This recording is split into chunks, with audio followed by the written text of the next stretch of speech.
Alright, so first, get your chicken, obviously flip it over, cut off any excess skin, any feathers you see, pluck, any blood, clean it off, basically clean up your chicken to how you want it to be presented. Okay. Take any bones out that you see, lots of these will be rough cut, so you get little chunks of bone. Nobody wants to chew on that. Right.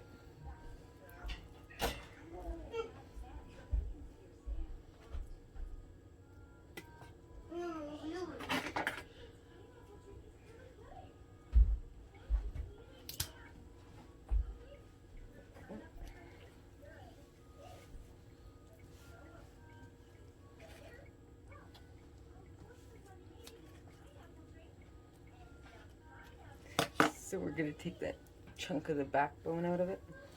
No, you'll leave this backbone here. Okay. I'm just cleaning it up to make them a little bit more even so that when they cook, they're one solid piece instead of little floppy stuff. Okay. The free one I found is pretty cool too. Yeah? Yep. It's good. It works really well.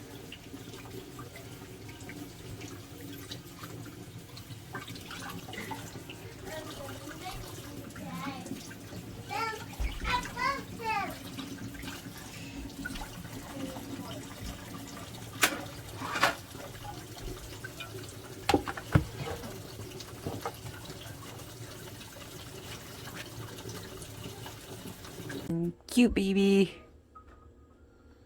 Yeah, you always make sure you're digging out the bones. Make sure you dig it. Ew. Yeah, make sure you dig in around the bones, get all that crap out of there. Nobody wants to eat that. Nope, nobody does. What do we do? Now you grab a big old bag.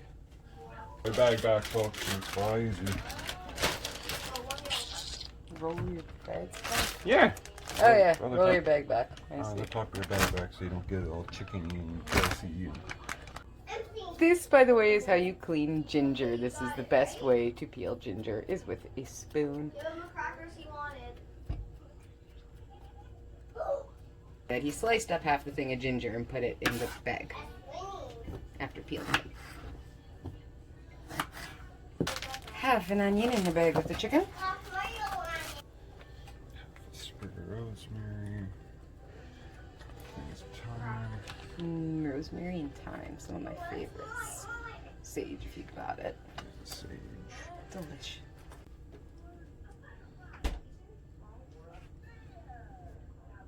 A drop or two of liquid smoke. Maggi seasoning or water sauce. Prefer Maggi seasoning. And about a liter of buttermilk. Next, I'll show you how to turn the other liter that's going to be left into homemade cream cheese. Because he wants two crackers.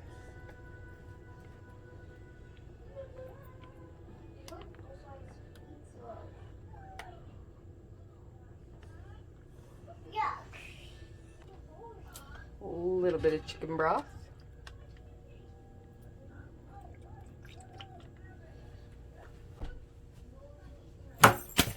See, we're letting the chef show you how to do it today.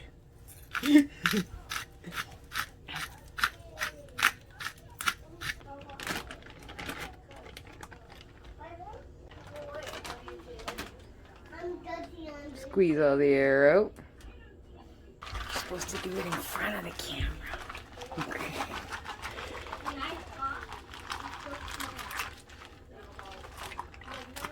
Get it good and coated. And then we're going to let that marinate in the fridge for how long? 2 to 3 hours. 2 to 3 hours. Okay, we are back to make our buttermilk chicken in one pot. Over here we have our chicken that's been marinating for a couple of hours. We're just going to take it out of the bag and place each piece of chicken nicely in the pot.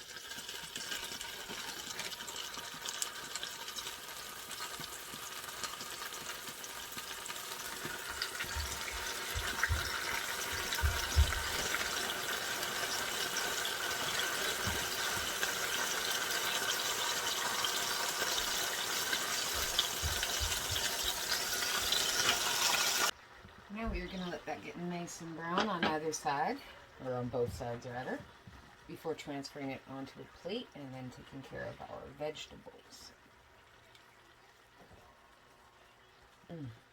These smell delicious. I can already smell the rosemary and the thyme and the buttermilk just cooking and wafting up. It is heavenly. Oh, I cannot wait for supper tonight. I am so excited. I used to think ordering out was so easy, but honestly, cooking is so easy. To make healthy, whole, delicious food for your family is awesome. And getting your little helpers in the kitchen and teaching them about different cuisines, different cooking, different flavors. It expands their minds so much, and their creativity is wild. Since I started cooking, I've noticed my daughter starts talking about food a lot more as she's playing with her dolls and things. She'll be talking about what kinds of food they're eating or drinking at their tea parties and things like that. It's adorable, and I love seeing her be excited about food. I kind of wish my 8-year-old would get a little more excited about it, but kids, what are you going to do? I just got this Langostina cast iron Dutch oven. It is a fantastic oven, and then nobody is paying me to say that. Believe me, I just started, and nobody's paying me for any of this. I'm doing this because I love to cook and to teach people how to cook. Either way, I love this Dutch oven. It's amazing. I can do so many things in it, so many great one-pot meals I can just shove right in the oven and just set and forget. And they don't overcook things like a slow cooker does while I go and take care of my 3 children. Because believe me, they take a lot of energy. So one-pot meals that I can just put in an oven and let go for a few hours are a lifesaver for a busy mom. Nice good sear on that skin on the bottom breast side of the top side of the leg. Skin side of the leg, I guess we call it. As it's cooking, if you feel it needs more seasoning, and nothing wrong with seasoning, but feel free to add a little bit of fresh cut pepper and salt. Although if you're pregnant, I recommend using table salt just because the iodine in it is very, very beneficial for the baby's development, and it's one of the only ways humans get iodine is through iodized table salt. Oh, the skin came off of that one. That's alright. More tasties.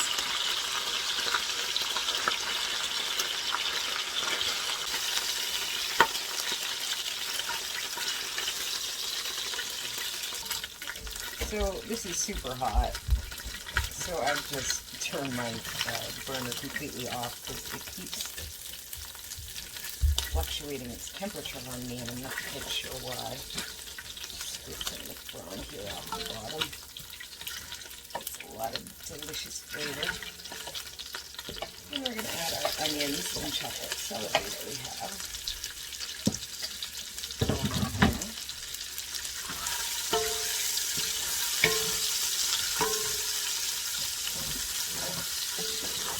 And we're just going to get those sweated down a little bit.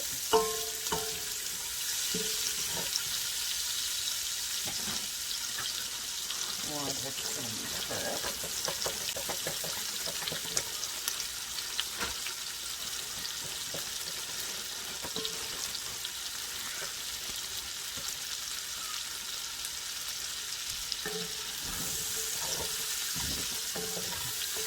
I like to use whole baby carrots, especially when I'm sort of roasting something. And I'm just going to zest some garlic in.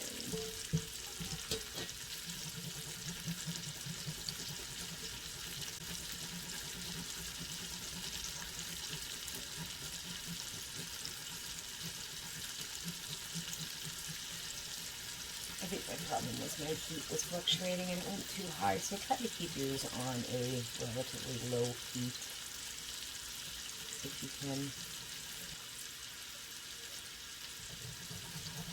I'm just going to grate 2 cloves of garlic here. Don't worry about the frond that looks burnt to the bottom of the pot. It's not going to darken or dampen the flavor of your dish at all. If anything, that is what's going to make it taste all the more delicious. That's what they use to scrape all the yummy bits off in restaurants to make gravy with. Add our garlic in. Give it a quick stir until it's nice and fragrant. I lost a carrot. That smells so good. Okay. Then we are going to just deglaze the bottom of the pot here with some chicken broth.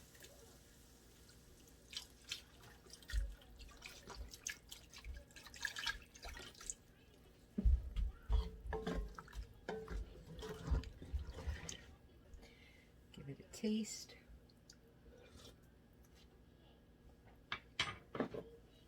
Adjust your seasoning as needed. Mine needs a little salt. I'm going to add my potatoes now and use it to make a bed so that the chicken doesn't stick further to the bottom of the pot.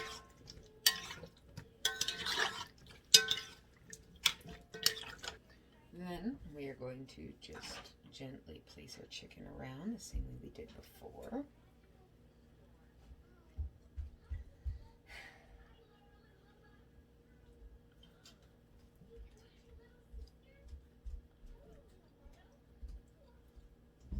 So, I should have told you to reserve some of the buttermilk mixture. Just throw that on top there. I'll use some fresh buttermilk after to make a delicious gravy. And then top with your remaining chicken broth.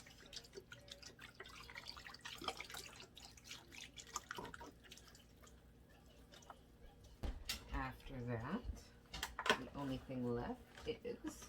Mom, Hey, sweet pea. I'm back. My sweetheart. A few fresh sprigs of rosemary. What are you doing? What are you doing, Mom? Making chicken love.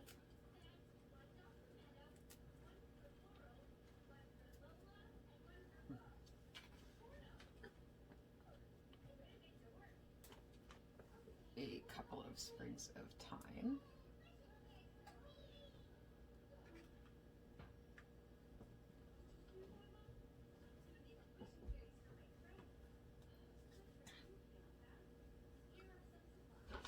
And if you're feeling adventurous, rip up a little bit of sage too. And place it on top of each chicken piece. Doesn't that look amazing? I love you, Mom. I love you too,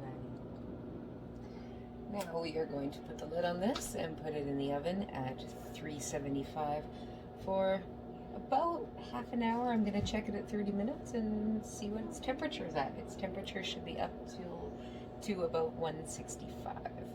We will see when it's done. It's going to be so good.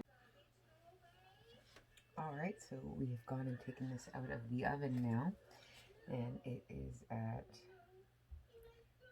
just the right temperature, about 170, so a little bit hotter, but it's braised, so it's delicious. I'm just going to give this juice. See how much juice there is left over?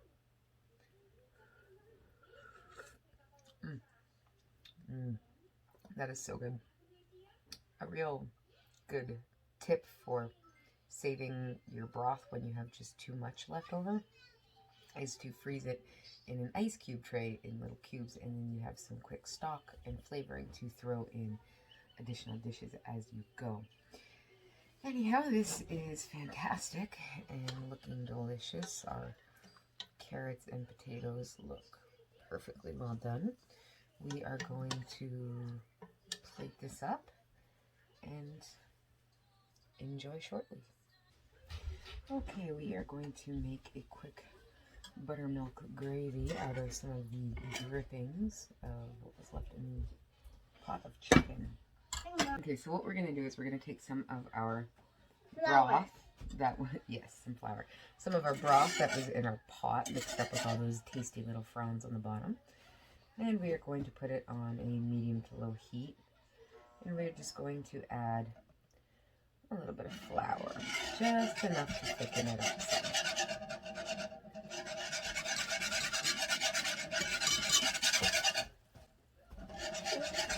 Make a lovely gravy. All in all, you're probably going to add half a cup of flour or so, depending on how much broth you have in there.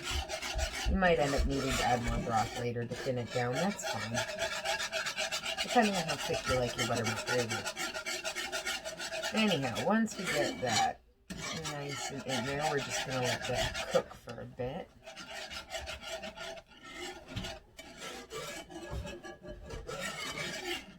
Cook out that raw flour taste some. While it's cooking out the flour, you can add some more salt and pepper.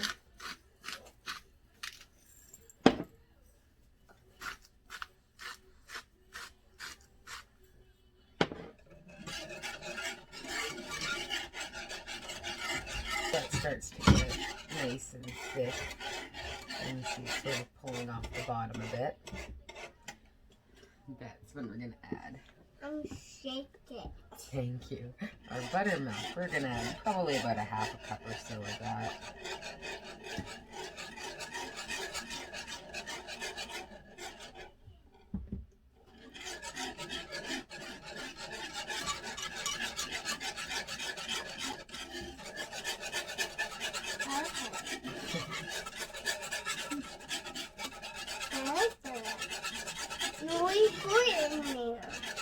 And there we have a lovely buttermilk gravy.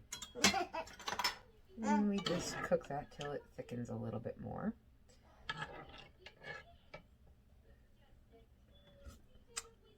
And taste it, as always, adjust your seasoning as preferred. It's yummy. Yes, honey, it is very yummy. Buttermilk though. I like to add a little bit of extra chicken bouillon to mine. It just gives it a little more flavor.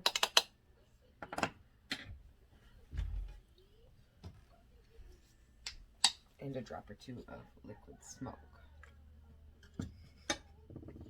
You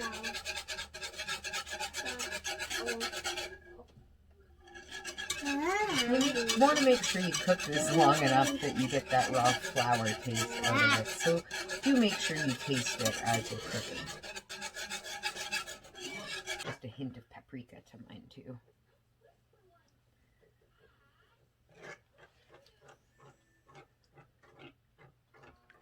And it starts to thicken a little too much as you're cooking, you can always add just a little more broth to it.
A lot of times I would add bacon to this, but I was requested to do a video without pork, so I add a little bit of liquid smoke to simulate that sort of smoky flavor that the bacon would add as that element. If you are somebody who doesn't like pork, or for whatever reason cannot eat pork or pork product, liquid smoke is your best friend for delicious food. And there you have a perfect buttermilk gravy.